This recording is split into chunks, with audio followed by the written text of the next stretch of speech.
শাক দিয়ে কিভাবে মাছ ঢাকবেন সেটাই আপনাদের সাথে শেয়ার করব। আসসালামু আলাইকুম। এর জন্য প্রথমে আমি শাকটাকে কেটে নিচ্ছি, এরপরে শুটকি মাছগুলোকে কেটে আমি একটু ভেজে নেব।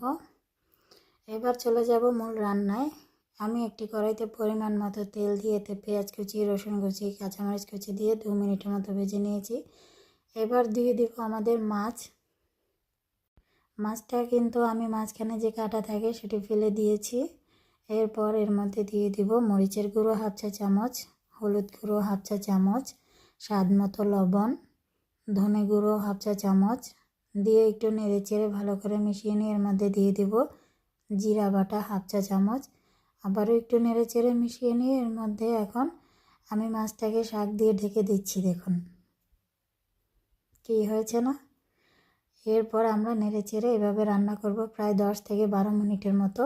আমি এতে আলাদা করে কোনো পানি দিচ্ছি না, কারণ শাকে যে পানিটা থাকে তাতে আমাদের রান্না হয়ে যাবে। 10 থেকে 12 মিনিট এভাবে নেড়ে চেড়ে রান্না করলেই তৈরি হয়ে গেছে আমাদের টাকি মাছের শুটকি দিয়ে শাক।